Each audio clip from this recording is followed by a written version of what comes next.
राजगढ़ साम्राज्य की शाम ढलने को थी और महल के दीवाने खास में राजा वीरेंद्र सिंह अपने सिंहासन पर बैठे हुए अपने हाथों से अपना सिर पकड़े हुए थे। उनके चेहरे पर चिंता की गहरी लकीरें उभर आई थी और माथे पर पसीने की बूंदें चमक रही थी। राज्य का खजाना पूरी तरह से खाली हो चुका था और उत्तर की ओर से आने वाले शत्रु राज्य मालवगढ़ की सेना राजगढ़ की सीमाओं पर डेरा डाले बैठी थी। राजा वीरेंद्र को पता था कि अगर उन्होंने जल्दी ही कोई उपाय नहीं निकाला तो उनका राज्य, उनकी प्रजा और उनका सब कुछ नष्ट हो जाएगा। इसी बीच महल के मुख्य द्वार पर एक अजीब सी आवाज गूंजी।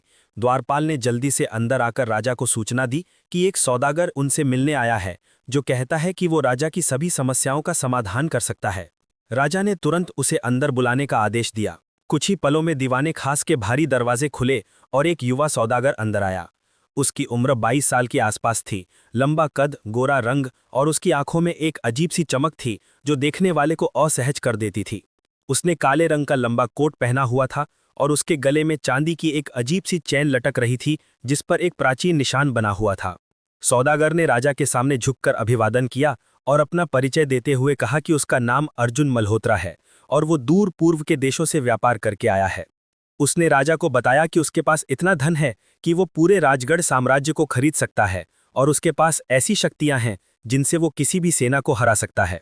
राजा वीरेंद्र ने आश्चर्य से उसकी ओर देखा और पूछा कि वो बदले में क्या चाहता है। अर्जुन ने एक रहस्यमयी मुस्कान के साथ कहा कि वो राजा की सबसे कीमती चीज चाहता है और उसकी नज़र राजा की इकलौती बेटी राजकुमारी आराध्या पर है। राजा वीरेंद्र के कान जैसे सुन हो गए। उनकी बेटी आराध्या उनकी आंखों का तारा थी जिसकी उम्र 20 साल थी और जो अपनी सुंदरता, बुद्धिमत्ता और दयालुता के लिए पूरे राज्य में जानी जाती थी। लेकिन दूसरी तरफ राजा के सामने पूरे राज्य का सवाल था, हजारों लोगों की जिंदगी का सवाल था। राजा ने अर्जुन से कुछ समय मांगा और अर्जुन ने मुस्कुराते हुए कहा कि उसके पास केवल आज की रात है। सुबह होने से पहले उसे जवाब चाहिए, वरना मालवगढ़ की सेना सुबह होते ही हमला कर देगी। उस रात राजा वीरेंद्र को नींद नहीं आई। वे अपने कमरे में इधर से उधर टहल रहे थे और उनका मन भारी हो रहा था। एक तरफ पिता का प्यार था और दूसरी तरफ राजा की जिम्मेदारी थी। आखिरकार सुबह होने से पहले राजा ने अपना फैसला कर लिया। उन्होंने अपने सेवकों को आराध्या को बुलाने के लिए भेजा। जब आराध्या अपने पिता के कमरे में पहुंची तो उसने देखा कि उसके पिता की आंखों में आंसू थे और चेहरा पीला पड़ गया था। आराध्या ने घबराते हुए पूछा कि क्या हुआ है, लेकिन राजा कुछ बोल नहीं पाए। काफी देर बाद राजा ने टूटे हुए शब्दों में आराध्या को सारी बात बताई और कहा कि उन्हें माफ कर दे क्योंकि उन्हें राज्य को बचाने के लिए ये फैसला लेना पड़ा है। आराध्या को यकीन नहीं हुआ कि उसके पिता, जिन्हें वो अपनी जान से ज्यादा प्यार करती थी, उन्होंने उसे एक अजनबी सौदागर को बेचने का फैसला कर लिया है। उसकी आंखों में आंसू आ गए और वो अपने पिता से लिपट कर रोने लगी। लेकिन राजा ने उसे दूर करते हुए कहा कि ये उसकी किस्मत है और उसे इसे स्वीकार करना होगा।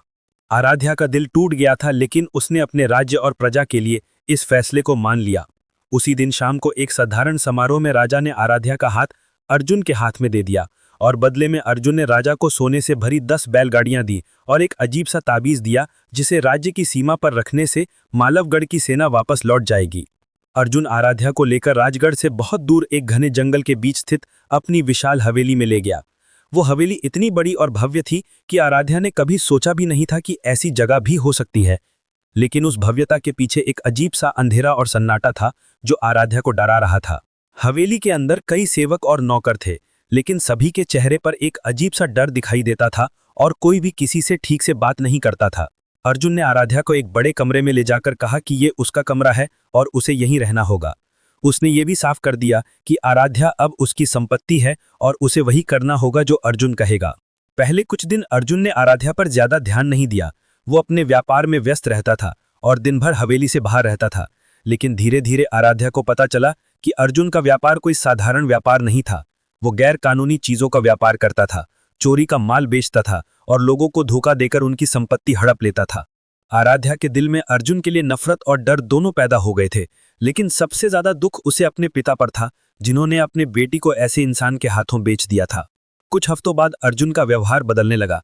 वो आराध्या से बात करने लगा और उसे अपने साथ हवेली के अलग अलग हिस्सों में घुमाने ले जाने लगा। एक दिन उसने आराध्या को हवेली के तहखाने में ले गया जहां पर कई अजीब अजीब चीजें रखी हुई थी। वहां पर प्राचीन किताबें थी, अजीब औजार थे और एक अजीब सी वेदी थी जिस पर मोमबत्तियां जल रही थी। आराध्या ने डरते हुए पूछा कि ये सब क्या है। तो अर्जुन ने रहस्यमयी मुस्कुराते हुए कहा कि ये उसकी असली ताकत का स्रोत है। उसने बताया कि उसके पास जादुई शक्तियां हैं जो उसे अपने पूर्वजों से विरासत में मिली हैं, लेकिन वो इन शक्तियों का इस्तेमाल नहीं करता क्योंकि हर जादुई शक्ति का एक भारी मूल्य चुकाना पड़ता है। आराध्या को ये सुनकर और भी ज्यादा डर लगने लगा और उसे लगने लगा कि वो एक ऐसे इंसान के साथ फंस गई है जो न केवल क्रूर है बल्कि खतरनाक भी है। अर्जुन ने आराध्या को अपने व्यापार में मदद करने के लिए कहना शुरू कर दिया। वो चाहता था कि आराध्या अपनी सुंदरता और राजसी व्यवहार का इस्तेमाल करके लोगों को बेवकूफ बनाई और उन्हें उसके जाल में फंसाए। जब आराध्या ने इनकार कर दिया तो अर्जुन ने उसके साथ बुरा व्यवहार करना शुरू कर दिया। वो उसे भूखा रखता था, उसे अंधेरे कमरे में बंद कर देता था और मानसिक रूप से प्रताड़ित करता था। आराध्या रोज रात को अपने कमरे में जाकर रोती थी और अपने पिता को कोसती थी, जिन्होंने उसे इस नरक में धकेल दिया था। लेकिन साथ ही साथ उसके अंदर एक आग भी जल रही थी, एक विद्रोह की आग जो उसे इस अंधेरे से बाहर निकलने के लिए प्रेरित कर रही थी। एक रात जब आराध्या अपने कमरे में सो रही थी तो उसे अजीब अजीब आवाजें सुनाई दी। वो उठकर खिड़की के पास गई और देखा कि हवेली के पिछवाड़े में कुछ लोग इकट्ठे हुए हैं और अर्जुन उनसे कुछ बात कर रहा है। आराध्या चुपचाप अपने कमरे से बाहर निकली और धीरे धीरे सीढ़ियों से उतरकर पिछवाड़े की ओर बढ़ी। उसने एक पेड़ के पीछे छिपकर उनकी बातें सुनने की कोशिश की। अर्जुन कह रहा था कि अगले हफ्ते एक बड़ा काम होने वाला है जिसमें उन्हें पड़ोसी राज्य मेवाड़ के राजा का खजाना लूटना है। वो अपने साथियों को समझा रहा था कि उन्हें बहुत सावधानी से काम करना होगा क्योंकि मेवाड़ के राजा बहुत चौकन्ने हैं और उनकी सुरक्षा बहुत मजबूत है। आराध्या के दिमाग में तुरंत एक योजना आई। अगर वो किसी तरह मेवाड़ के राजा को इस लूट के बारे में सूचना दे दे तो शायद अर्जुन पकड़ा जा सकता है और वो इस नरक से मुक्त हो सकती है। लेकिन सवाल ये था कि वो ये खबर कैसे पहुंचाए, क्योंकि उसे हवेली से बाहर जाने की इजाजत नहीं थी और हवेली में हर जगह अर्जुन के सेवक नजर रखते थे। आराध्या ने तय किया कि वो एक रात को उस रास्ते से निकलकर किसी तरह मेवाड़ के राजा तक खबर पहुंचाएगी। उस रात जब पूरी हवेली सो गई थी, आराध्या चुपचाप अपने कमरे से निकली और उस गुप्त रास्ते की ओर बढ़ी। उसका दिल तेजी से धड़क रहा था और हर आवाज पर वो चौंक जाती थी। जब वो उस छोटे से रास्ते के पास पहुंची तो उसने देखा कि वहां एक बड़ा ताला लगा हुआ है। आराध्या निराश हो गई, लेकिन उसने हार नहीं मानी। उसने आसपास देखा और उसे एक पुराना लोहे का सरिया मिला जिससे उसने ताली को तोड़ने की कोशिश की। काफी मेहनत के बाद ताला टूट गया और आराध्या बाहर निकल गई। घने जंगल में अंधेरा था और आराध्या को कुछ दिखाई नहीं दे रहा था, लेकिन उसने हिम्मत नहीं हारी और आगे बढ़ती रही। कुछ घंटों बाद उसे दूर एक गांव की रोशनी दिखाई दी और वो उस ओर दौड़ पड़ी। गांव में पहुंचकर आराध्या ने एक बूढ़े आदमी को देखा जो अपने घर के बाहर बैठा था। आराध्या ने उससे मदद मांगी और उसे मेवाड़ के राजा तक एक संदेश पहुंचाने के लिए कहा। बूढ़े आदमी ने पहले तो यकीन नहीं किया, लेकिन जब आराध्या ने उसे अपनी असली पहचान बताई और राजगढ़ के राजा की बेटी होने का सबूत दिखाया तो उस बूढ़े आदमी ने उसकी मदद करने का वादा किया। उसने अपने बेटे को मेवाड़ के राजा के पास भेजा और आराध्या वहीं छिपकर बैठ गई। लेकिन जैसे ही सुबह होने वाली थी, अर्जुन के कुछ आदमी उस गांव में पहुंच गए। किसी ने उन्हें खबर कर दी थी कि आराध्या हवेली से भाग गई है। अर्जुन के आदमियों ने पूरे गांव में तलाशी ली और आखिरकार आराध्या को उस बूढ़े आदमी के घर से पकड़ लिया। उन्होंने आराध्या को फिर से हवेली में ले जाया गया और अर्जुन के सामने पेश किया। अर्जुन इस बार बहुत गुस्से में था। उसकी आंखें लाल हो गई थीं और उसके चेहरे पर गुस्से की लकीरें उभर आई थीं। उसने आराध्या को एक अंधेरे कमरे में बंद कर दिया और कहा कि अब वो उसे कभी माफ नहीं करेगा। उसने ये भी धमकी दी कि अगर आराध्या ने दोबारा भागने की कोशिश की तो वो उसके साथ और भी बुरा करेगा। आराध्या टूट चुकी थी, लेकिन उसके दिल में अभी भी एक उम्मीद बची हुई थी। वो उम्मीद थी कि बूढ़े आदमी का बेटा मेवाड़ के राजा तक संदेश पहुंचाने में कामयाब हो गया होगा और जल्द ही अर्जुन को उसकी करने की सजा मिलेगी। कुछ दिन बीत गए और आराध्या अभी भी उस अंधेरे कमरे में बंद थी। उसे बहुत कम खाना दिया जाता था और उससे कोई बात भी नहीं करता था। लेकिन एक दिन अचानक कमरे का दरवाजा खुला और अर्जुन अंदर आया। इस बार उसके चेहरे पर गुस्सा नहीं बल्कि एक अजीब सी परेशानी दिखाई दे रही थी। उसने आराध्या से कहा कि उसे कुछ बताना है जो बहुत जरूरी है। अर्जुन ने बताया कि मेवाड़ के राजा को किसी ने सूचना दे दी थी कि वो उनका खजाना लूटने वाला है और अब मेवाड़ के राजा ने आसपास के सभी राज्यों के राजाओं को इकट्ठा करके उसके खिलाफ एक बड़ी सेना बना ली है। अर्जुन ने कहा कि उसे पता है कि ये काम आराध्या ने किया है और अब वो बहुत बड़े खतरे में है। आराध्या को लगा कि अब अर्जुन उसे मार डालेगा, लेकिन अर्जुन ने कुछ और ही कहा। उसने बताया कि उसके पास एक तावीज़ है जो उसे अदृश्य बना सकता है और जिसकी मदद से वो किसी भी सेना से बचकर निकल सकता है। लेकिन उस तावीज़ को काम करने के लिए एक शुद्ध दिल वाले इंसान की ज़रूरत है जो उस तावीज़ को अपने हाथों में पकड़े और एक खास मंत्र बोले। अर्जुन ने कहा कि आराध्या ही एकमात्र ऐसी इंसान है जिसका दिल शुद्ध है और जो उस तावीज़ को काम में ला सकती है। अगर आराध्या ने उसकी मदद नहीं की तो वो मारा जाएगा। और अगर वो मारा गया तो आराध्या भी इस हवेली में कैद होकर धीरे धीरे मर जाएगी, क्योंकि हवेली पर एक ऐसा जादू है कि अर्जुन के मरने के बाद ये हवेली जमीन में धंस जाएगी और इसमें रहने वाले सभी लोग जिंदा दफन हो जाएंगे। आराध्या के सामने फिर से एक मुश्किल फैसला था। एक तरफ वो चाहती थी कि अर्जुन को उसकी करनी की सजा मिले, और दूसरी तरफ अगर उसने अर्जुन की मदद नहीं की तो वो खुद भी मर जाएगी। आराध्या ने कुछ देर सोचा और फिर उसने एक चालाकी भरा फैसला लिया। उसने अर्जुन से कहा कि वो उसकी मदद करेगी, लेकिन उसकी एक शर्त है। अर्जुन ने पूछा कि क्या शर्त है, तो आराध्या ने कहा कि अगर वो अर्जुन की मदद से बच गया तो उसे आराध्या को आज़ाद कर देना होगा और उसे वापस उसके राज्य में भेज देना होगा। अर्जुन ने कुछ सोचा और फिर मान गया। उसने आराध्या से वादा किया कि अगर वो बच गया तो वो उसे आज़ाद कर देगा। उसी रात आराध्या और अर्जुन उस तहखाने में गए जहां पर वो जादुई चीज़ें रखी हुई थीं। अर्जुन ने एक पुरानी संदूक से वो ताबीज़ निकाला जो बहुत पुराना और जंग खाया हुआ था। उसने आराध्या को वो ताबीज़ दिया और एक पुरानी किताब से एक मंत्र पढ़कर सुनाया जिसे आराध्या को याद करना था। आराध्या ने वो मंत्र याद किया और फिर ताबीज़ को अपने हाथों में पकड़कर बड़ी श्रद्धा से वो मंत्र बोला। अचानक पूरा तहखाना एक तेज रोशनी से भर गया और अर्जुन का शरीर धीरे धीरे पारदर्शी होता चला गया। कुछ ही पलों में अर्जुन पूरी तरह से अदृश्य हो गया था। आराध्या को यकीन नहीं हुआ कि ये सच में हो रहा है। अर्जुन ने अदृश्य होकर आराध्या से कहा कि वो अब सुरक्षित है और जल्द ही वापस आएगा। वो उस तहखाने से निकल गया और आराध्या अकेली रह गई। लेकिन आराध्या के दिमाग में एक योजना चल रही थी। उसने तुरंत उस तहखाने में रखी हुई सभी जादुई चीज़ों को देखना शुरू किया। उसे एक और संदूक मिली जिसमें कई पुराने पत्र और दस्तावेज रखे हुए थे। आराध्या ने उन पत्रों को पढ़ना शुरू किया और उसे एक चौंकाने वाली सच्चाई का पता चला। उन पत्रों में लिखा था कि अर्जुन असल में एक श्रापित इंसान है जिसे उसके पूर्वजों ने एक अजीब श्राप दिया था। उस श्राप के मुताबिक अर्जुन कभी भी सच्चा प्यार नहीं कर सकता, और अगर उसने किसी से सच्चा प्यार किया तो उसकी सारी जादुई शक्तियां खत्म हो जाएंगी और वो एक साधारण इंसान बन जाएगा। यही कारण था कि अर्जुन हमेशा लोगों से दूर रहता था और कभी किसी के करीब नहीं आता था। आराध्या को यह सब पढ़कर बहुत हैरानी हुई और उसके मन में अर्जुन के लिए थोड़ी सी दया की भावना जागी। लेकिन उसने खुद को याद दिलाया कि अर्जुन ने उसके साथ कितना बुरा किया है और उसे अपनी भावनाओं में नहीं बहना चाहिए। अगले कुछ दिनों में अर्जुन अदृश्य रहकर मेवाड़ की सेना से बच निकला और सुरक्षित वापस हवेली में लौट आया। जब वह दोबारा दिखाई देने लगा तो उसने आराध्या को उस अंधेरे कमरे से बाहर निकाला और उसे धन्यवाद दिया। उसने कहा कि आराध्या ने उसकी जान बचाई है और अब वह अपना वादा पूरा करेगा।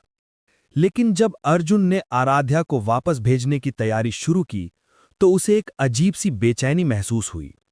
उसे लग रहा था कि अगर आराध्या चली गई तो उसकी जिंदगी में फिर से वही अकेलापन और अंधेरा छा जाएगा जो पहले था। लेकिन अर्जुन ने अपनी इन भावनाओं को नजरअंदाज कर दिया और आराध्या को जाने देने की तैयारी करता रहा। आराध्या भी अजीब उलझन में थी। एक तरफ वह इस नर्क से निकलना चाहती थी और अपने घर वापस जाना चाहती थी, लेकिन दूसरी तरफ उसे उन पत्रों में पढ़ी हुई बातें याद आ रही थीं। उसे लग रहा था कि शायद अर्जुन उतना बुरा नहीं है जितना वह दिखता है, और शायद उसके अंदर भी कहीं न कहीं एक अच्छा इंसान छिपा हुआ है। लेकिन उसने सोचा कि यह सब सोचना बेकार है, क्योंकि अर्जुन ने उसके साथ इतना बुरा किया है कि उसे कभी माफ नहीं किया जा सकता। आराध्या ने तय किया कि वह जल्द से जल्द यहां से निकल जाएगी और अपनी पुरानी जिंदगी में वापस चली जाएगी। लेकिन किस्मत को कुछ और ही मंजूर था। जिस दिन आराध्या को वापस भेजने की तैयारी पूरी हो गई, उसी दिन मेवाड़ के राजा की सेना ने अर्जुन की हवेली को घेर लिया। मेवाड़ के राजा को पता चल गया था कि अर्जुन किसी जादुई तरीके से उनकी सेना से बच निकला था और अब वे पूरी तैयारी के साथ आए थे। उन्होंने हवेली के चारों ओर एक विशेष जादुई घेरा बना दिया था, जिसकी वजह से अर्जुन अपनी किसी भी जादुई शक्ति का इस्तेमाल नहीं कर सकता था। मेवाड़ के राजा ने घोषणा की कि अर्जुन को उसके सभी अपराधों की सजा दी जाएगी और उसे मौत की सजा होगी। हवेली में मौजूद सभी लोग डर गए थे और अर्जुन भी पहली बार घबराया हुआ दिख रहा था। आराध्या ने यह सब देखा और उसके मन में फिर से द्वंद्व शुरू हो गया। एक तरफ वह चाहती थी कि अर्जुन को उसकी करने की सजा मिले, क्योंकि उसने न जाने कितने लोगों के साथ बुरा किया था। लेकिन दूसरी तरफ उसे लग रहा था कि अगर अर्जुन मर गया तो शायद उसे कभी यह पता नहीं चलेगा कि उसके अंदर छिपा हुआ वो अच्छा इंसान कैसा था। आराध्या ने एक साहसिक फैसला लिया। उसने हवेली से बाहर जाकर मेवाड़ के राजा से मिलने का फैसला किया। जब वह हवेली के मुख्य दरवाजे से बाहर निकली तो सैनिकों ने उसे रोकने की कोशिश की, लेकिन जब उन्होंने देखा कि यह राजगढ़ की राजकुमारी है तो उन्होंने उसे जाने दिया और मेवाड़ के राजा के पास ले गए। मेवाड़ के राजा महाराज देवेंद्र सिंह एक न्यायप्रिय और दयालु राजा थे। जब उन्होंने आराध्या की कहानी सुनी कि कैसे उसके पिता ने उसे बेच दिया और कैसे अर्जुन ने उसके साथ बुरा व्यवहार किया, तो उन्हें बहुत दुख हुआ। लेकिन जब आराध्या ने उनसे अर्जुन को एक मौका देने की गुजारिश की तो वह चौंक गए। महाराज देवेंद्र सिंह ने पूछा कि आखिर क्यों आराध्या उस इंसान के लिए मदद मांग रही है जिसने उसके साथ इतना बुरा किया है। आराध्या ने कहा कि उसे यकीन है कि अर्जुन के अंदर कहीं ना कहीं अच्छाई है और अगर उसे एक मौका मिले तो शायद वह बदल सकता है। महाराज देवेंद्र सिंह ने कुछ देर सोचा और फिर कहा कि वह आराध्या की बात मानते हैं, लेकिन अर्जुन को अपने अपराधों के लिए कुछ सजा तो भुगतनी ही होगी। महाराज देवेंद्र सिंह ने अर्जुन को अपने सामने बुलाया और कहा कि अगर वह अपने सभी अवैध कामों को बंद कर दे और जिन लोगों का उसने नुकसान किया है उन सभी को मुआवजा दे दे तो उसे मौत की सजा से बचाया जा सकता है। लेकिन उसे 2 साल की सजा काटनी होगी, जिसमें उसे राज्य की सेवा करनी होगी और गरीबों और जरूरतमंदों की मदद करनी होगी। अगर इन 2 सालों में अर्जुन ने अच्छे से काम किया और अपने आप को बदल दिया तो उसे पूरी तरह से माफ कर दिया जाएगा। अर्जुन ने यह सुना और उसकी नजर आराध्या पर गई। उसे समझ नहीं आ रहा था कि जिस लड़की के साथ उसने इतना बुरा किया वही क्यों उसके लिए मदद मांग रही है। पहली बार अर्जुन के दिल में किसी के लिए एक अलग तरह की भावना जागी। उसने महाराज देवेंद्र सिंह की बात मान ली और कहा कि वह अपने सभी अवैध काम बंद कर देगा और अपने अपराधों का प्रायश्चित करेगा। अगले 2 साल आराध्या के लिए बहुत अजीब थे। महाराज देवेंद्र सिंह ने उसे अपनी बेटी की तरह अपने महल में रखा था और उसे सम्मान दिया था, लेकिन आराध्या का मन अजीब तरह से बेचैन रहता था। उसे बार बार अर्जुन की याद आती थी और वह सोचती थी कि वह कैसा होगा और क्या वह सच में बदल रहा है या नहीं। महाराज देवेंद्र सिंह ने आराध्या के पिता राजा वीरेंद्र सिंह को संदेश भेजा था कि उनकी बेटी सुरक्षित है और मेवाड़ में रह रही है, लेकिन राजा वीरेंद्र सिंह ने कोई जवाब नहीं दिया और ना ही अपनी बेटी को वापस लेने की कोशिश की। यह बात आराध्या के दिल को और भी ज्यादा दुखा रही थी कि उसके अपने पिता ने उसे पूरी तरह से भुला दिया है। इस बीच अर्जुन अपनी सजा काट रहा था। महाराज देवेंद्र सिंह ने उसे एक छोटे से गांव में भेज दिया था जहां उसे गरीबों और बीमारों की सेवा करनी थी। शुरुआत में अर्जुन को यह सब करना बहुत मुश्किल लग रहा था क्योंकि उसने कभी किसी की सेवा नहीं की थी, लेकिन धीरे धीरे जब उसने गरीब लोगों की मुश्किलें देखी और उनके दुख को महसूस किया तो उसके अंदर एक बदलाव आने लगा। वह सुबह से शाम तक लोगों की मदद करता था, बीमारों की सेवा करता था और अपने पैसों से गरीबों को मदद करता था। गांव के लोग धीरे धीरे उसे पसंद करने लगे और उसे अपना मानने लगे। लेकिन सबसे बड़ा बदलाव अर्जुन के दिल में आराध्या के लिए जो भावनाएं जागी थी उनकी वजह से आया था। अर्जुन को अब समझ आ रहा था कि आराध्या ने जो उसके साथ किया वह सच्ची दयालुता थी और सच्ची इंसानियत थी। उसने अर्जुन को एक मौका दिया था जबकि अर्जुन उसके लायक नहीं था। अर्जुन रात को अपने छोटे से कमरे में बैठकर आराध्या के बारे में सोचता था और अपने किए गए अपराधों पर पछताता था। उसे लग रहा था कि अगर उसे दोबारा एक मौका मिले तो वह आराध्या से माफी मांगेगा और उसे यह बताएगा कि उसकी वजह से ही वह एक बेहतर इंसान बन पाया है। एक दिन महाराज देवेंद्र सिंह आराध्या के पास आए और उन्होंने बताया कि अर्जुन ने पिछले 1 साल में बहुत अच्छा काम किया है और गांव के लोग उससे बहुत खुश हैं।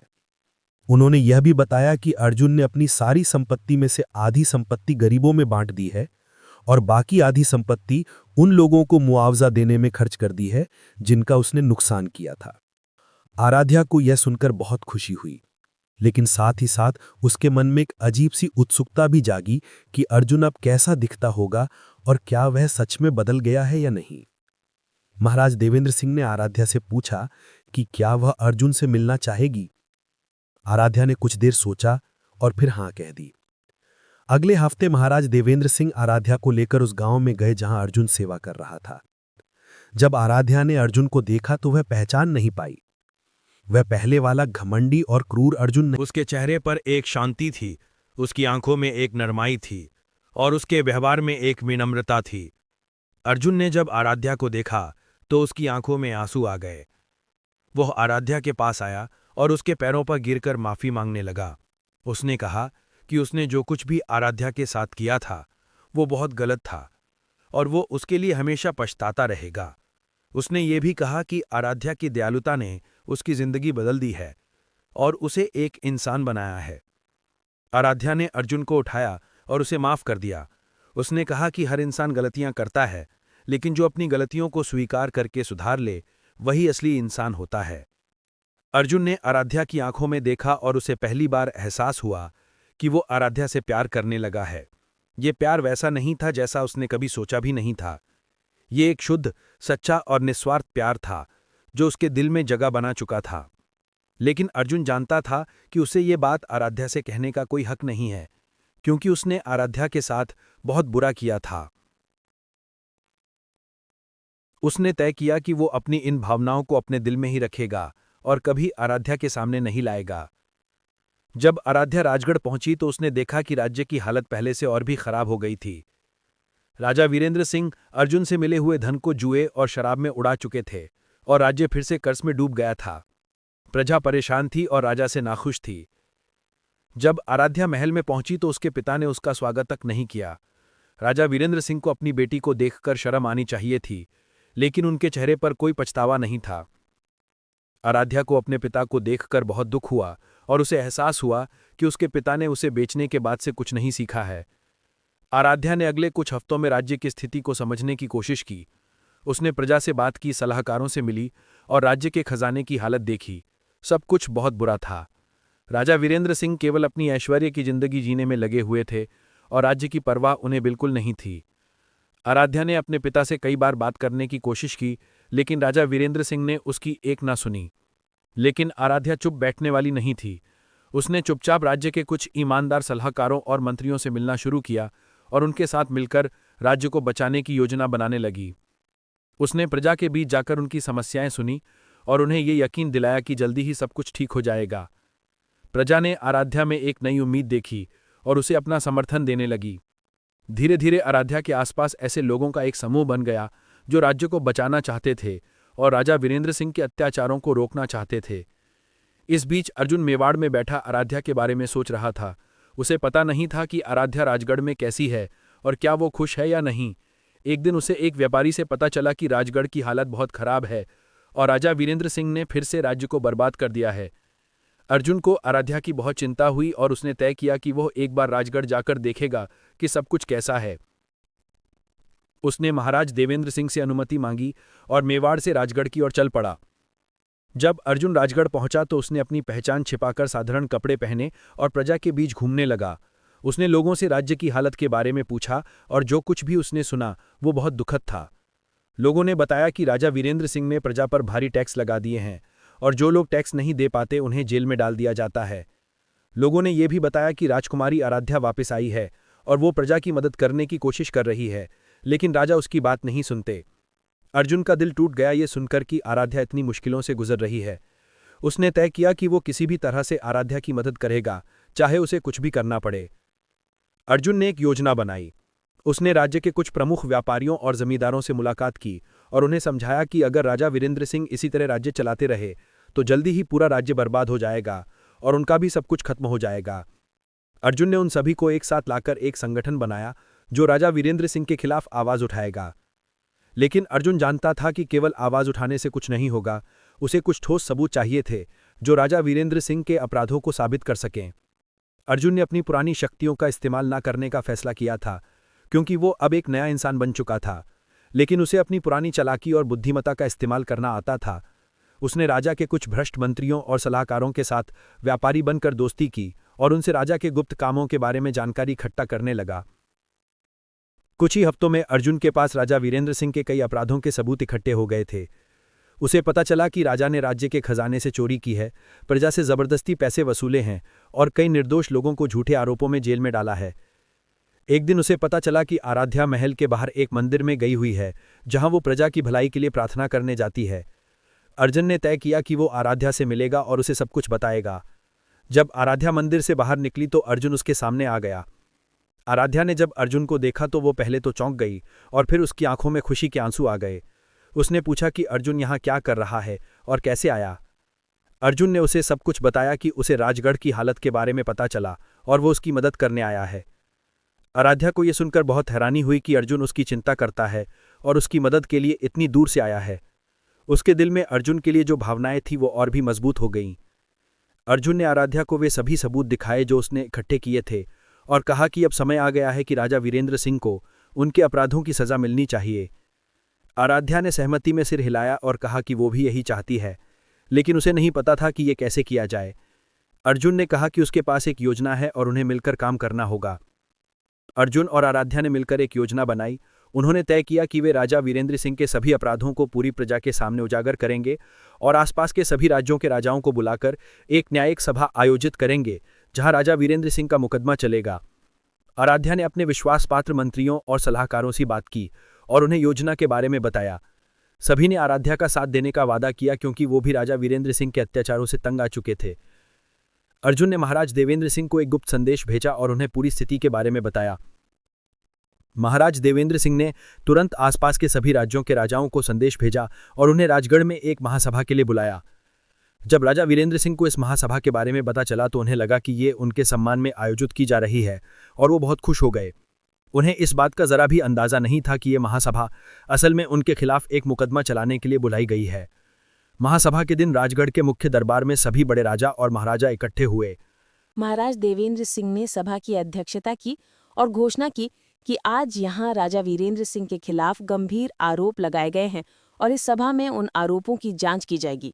राजा वीरेंद्र सिंह को ये सुनकर बहुत गुस्सा आया और उन्होंने विरोध करना शुरू किया, लेकिन महाराज देवेंद्र सिंह ने उन्हें चुप रहने का आदेश दिया और कहा कि न्याय की प्रक्रिया में किसी को भी बाधा डालने का अधिकार नहीं है। आराध्या ने आगे बढ़कर अपने पिता के खिलाफ पहला आरोप लगाया।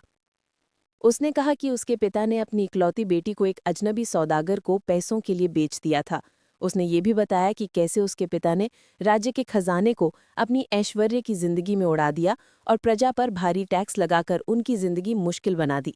पूरी सभा में सन्नाटा छा गया। सभी राजाओं को यकीन नहीं हो रहा था कि एक पिता अपनी बेटी के साथ ऐसा कर सकता है।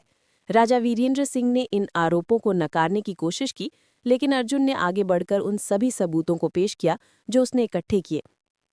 अर्जुन ने दस्तावेज दिखाए जिनमें राजा वीरेंद्र सिंह ने उसे आराध्या को बेचने के बदले सोने की 10 बैलगाड़ियां लेने का लिखित समझौता किया था। उसने राज्य के खजाने के रिकॉर्ड भी दिखाए जिनमें साफ दिखाई दे रहा था कि राजा ने कैसे राज्य के पैसों का दुरुपयोग किया था। उसने उन लोगों को भी बुलाया जिन्हें राजा ने झूठे आरोपों में जेल में डाला था और उन्होंने अपने दुखद कहानियां सुनाई। पूरी सभा में मौजूद सभी राजा और प्रजा के लोग राजा वीरेंद्र सिंह के अपराधों को सुनकर हैरान और नाराज थे। महाराज देवेंद्र सिंह ने सभी सबूतों को देखने और सभी गवाहों की बात सुनने के बाद घोषणा की कि राजा वीरेंद्र सिंह दोषी साबित हुए हैं। उन्होंने कहा कि एक राजा का पहला कर्तव्य अपनी प्रजा और अपने परिवार की रक्षा करना होता है, लेकिन राजा वीरेंद्र सिंह ने न केवल अपनी बेटी को बेचा बल्कि अपनी प्रजा को भी लूटा और उन पर अत्याचार किए। महाराज देवेंद्र सिंह ने घोषणा की कि राजा वीरेंद्र सिंह को राजगद्दी से हटाया जाता है और उन्हें जेल में डाल दिया जाएगा जहां वे अपनी बाकी की जिंदगी बिताएंगे। उन्होंने ये भी घोषणा की कि अब से राजगढ़ की शासिका राजकुमारी आराध्या होंगी क्योंकि वही इस राज्य को बचाने के लायक हैं। पूरी सभा ने आराध्या को राजगढ़ की नई रानी के रूप में स्वीकार किया और उसका अभिनंदन किया। आराध्या के दिल में एक अजीब सा मिश्रण था। एक तरफ उसे अपने पिता के लिए दुख हो रहा था कि उन्हें इस तरह की सजा भुगतनी पड़ रही है, लेकिन दूसरी तरफ वो जानती थी कि न्याय होना जरूरी था। उसके पिता ने न केवल उसके साथ बुरा किया था बल्कि पूरी प्रजा के साथ भी अन्याय किया था। राजा वीरेंद्र सिंह को जब सैनिक जेल ले जाने लगे तो उन्होंने एक बार आराध्या की ओर देखा। उनकी आंखों में पहली बार पछतावा दिखाई दिया। उन्होंने धीमी आवाज में कहा कि वे अपनी गलतियों को स्वीकार करते हैं और आराध्या से माफी मांगते हैं। आराध्या की आंखों में आंसू आ गए, लेकिन उसने अपने पिता को माफ कर दिया क्योंकि वो जानती थी कि नफरत से कभी कुछ हासिल नहीं होता। अगले कुछ हफ्तों में आराध्या ने राजगढ़ को फिर से बनाने का काम शुरू किया।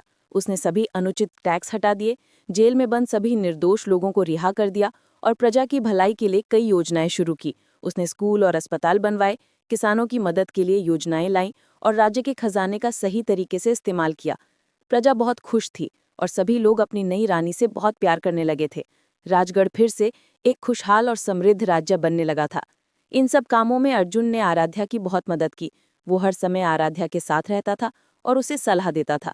धीरे धीरे आराध्या और अर्जुन के बीच की दूरी कम होने लगी और वे एक दूसरे के करीब आने लगे।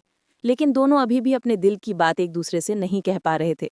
अर्जुन को लगता था कि उसके पास अभी भी कोई हक नहीं है कि वो आराध्या से अपने प्यार का इजहार करे, क्योंकि उसने अतीत में उसके साथ बहुत बुरा किया था। आराध्या को डर था कि कहीं उसकी भावनाएं गलत न हो और कहीं अर्जुन उसके बारे में वैसा न सोचता हो जैसा वो सोचती है। एक दिन महाराज देवेंद्र सिंह राजगढ़ आए और आराध्या से मिले। उन्होंने आराध्या को बधाई दी कि उसने राज्य को फिर से खुशहाल बना दिया है। फिर उन्होंने आराध्या से पूछा कि क्या उसने अपने भविष्य के बारे में सोचा है और क्या वो शादी करने के बारे में सोच रही है। आराध्या चुप रह गई और उसका चेहरा लाल हो गया। महाराज देवेंद्र सिंह मुस्कुराए और कहा कि उन्होंने देखा है कि अर्जुन और आराध्या एक दूसरे की बहुत परवाह करते हैं और शायद दोनों एक दूसरे से प्यार भी। उन्होंने कहा कि अगर आराध्या चाहे तो वे अर्जुन से बात कर सकते हैं। आराध्या ने कुछ देर सोचा और फिर महाराज देवेंद्र सिंह से कहा कि वो अर्जुन से खुद बात करना चाहती है। उसी शाम आराध्या ने अर्जुन को महल के बगीचे में बुलाया। जब अर्जुन आया तो आराध्या बहुत घबराई हुई थी। उसने हिम्मत करके अर्जुन से पूछा कि क्या वो राजगढ़ में हमेशा के लिए रुक सकता है और क्या वो उसकी मदद करता रहेगा। अर्जुन ने कहा कि वो जब तक आराध्या चाहे तब तक रुक सकता है। फिर आराध्या ने और हिम्मत जुटाकर अर्जुन से पूछा कि क्या उसके दिल में उसके लिए कोई भावनाएं हैं। अर्जुन चौंक गया। उसे यकीन नहीं हो रहा था कि आराध्या ने सच में ये सवाल पूछा है। उसने आराध्या की आंखों में देखा और उसे वहां प्यार और उम्मीद दिखाई दी। अर्जुन का दिल तेजी से धड़कने लगा और उसने आखिरकार अपने दिल की बात कह दी। उसने कहा कि वो आराध्या से बेहद प्यार करता है और ये प्यार तब से शुरू हुआ जब आराध्या ने उसे एक मौका दिया था और उसे एक बेहतर इंसान बनाया था। उसने कहा कि आराध्या ने उसकी जिंदगी बदल दी है और अब वो उसके बिना नहीं रह सकता। लेकिन उसने ये भी कहा कि वो जानता है कि उसे आराध्या से प्यार करने का कोई हक नहीं है, क्योंकि उसने अतीत में उसके साथ बहुत बुरा किया था। आराध्या की आंखों में आंसू आ गए और उसने अर्जुन का हाथ पकड़ लिया। उसने कहा कि अतीत बीत चुका है और अब जो इंसान उसके सामने खड़ा है वो अर्जुन नहीं है जिसने उसके साथ बुरा किया था। ये एक नया अर्जुन है जो दयालु, परोपकारी और अच्छा इंसान बन गया है। उसने कहा कि वो भी अर्जुन से प्यार करती है और वो उसके साथ अपनी बाकी की जिंदगी बिताना चाहती है। अर्जुन को यकीन नहीं हो रहा था कि ये सच है। उसने आराध्या को अपनी बाहों में भर लिया और दोनों की आंखों में खुशी के आंसू थे। उसी पल कुछ अजीब हुआ। अर्जुन के गले में जो चांदी की चेन और उस पर लटका हुआ प्राचीन निशान था वो अचानक चमकने लगा। एक तेज रोशनी निकली और फिर वो निशान टूटकर जमीन पर गिर गया। अर्जुन को अचानक अपने शरीर में एक अजीब सा हल्कापन महसूस हुआ। उसे लगा जैसे एक बहुत भारी बोझ उसके कंधों से उतर गया हो। आराध्या ने हैरानी से देखा कि अर्जुन के चेहरे पर एक अलग ही चमक आ गई थी और उसकी आंखों में एक नई रोशनी थी। अर्जुन को समझ आ गया कि क्या हुआ है। उसकी माँ के उन पत्रों में जो लिखा था वो सच निकला। जब उसने सच्चा प्यार किया और उस प्यार को स्वीकार किया तो उसका श्राप टूट गया। अब वो पूरी तरह से एक सामान्य इंसान था जिसके पास कोई जादुई शक्तियां नहीं थी। लेकिन अर्जुन को इस बात का जरा भी दुख नहीं था। उसे खुशी थी कि उसे सच्चा प्यार मिल गया है और अब वो आराध्या के साथ एक सामान्य और खुशहाल जिंदगी जी सकता है। उसने आराध्या को सब कुछ बताया कि कैसे उस पर एक श्राप था और कैसे उस श्राप ने उसे एक क्रूर इंसान बना दिया था। उसने ये भी बताया कि आराध्या के प्यार ने उसे उस श्राप से मुक्त कर दिया है। आराध्या को ये सब सुनकर बहुत हैरानी हुई, लेकिन उसे खुशी भी हुई कि अर्जुन अब पूरी तरह से उस अंधेरे से बाहर आ गया है। उसने अर्जुन से कहा कि अब उन्हें भूतकाल को भूलकर भविष्य की ओर देखना चाहिए। अर्जुन ने सहमति में सिर हिलाया और आराध्या से कहा कि क्या वो उससे शादी करेगी। आराध्या ने खुशी से हाँ कह दी और दोनों ने एक दूसरे को गले लगा लिया। उस पल दोनों को लगा कि उनकी सभी मुश्किलें खत्म हो गई हैं और अब उनके सामने केवल खुशियों का भरा हुआ भविष्य है। अगले महीने राजगढ़ में एक भव्य शादी का समारोह आयोजित किया गया। आसपास के सभी राज्यों के राजा और रानी आए और इस खुशी के मौके में शामिल हुए। महाराज देवेंद्र सिंह ने खुद आराध्या को कन्यादान दिया, क्योंकि उन्होंने ही आराध्या को पिता की तरह सहारा दिया था। पूरे राजगढ़ में खुशी का माहौल था और प्रजा अपनी रानी की शादी का जश्न मना रही थी। ये शादी केवल दो लोगों की नहीं थी, बल्कि एक नई शुरुआत का प्रतीक थी। एक ऐसी शुरुआत जहां प्यार ने नफरत को हराया था और माफी ने बदला को हराया था। शादी के बाद आराध्या और अर्जुन ने मिलकर राजगढ़ को और भी बेहतर बनाने का काम शुरू किया। अर्जुन ने अपने व्यापार के अनुभव का इस्तेमाल करके राज्य में नए व्यापार शुरू किए और रोजगार के अवसर पैदा किए। आराध्या ने महिलाओं और बच्चों की शिक्षा और सुरक्षा के लिए कई योजनाएं शुरू की। उन दोनों ने मिलकर एक ऐसा राज्य बनाया जहां सभी खुश थे, सभी को न्याय मिलता था और कोई भी भूखा या बेघर नहीं था।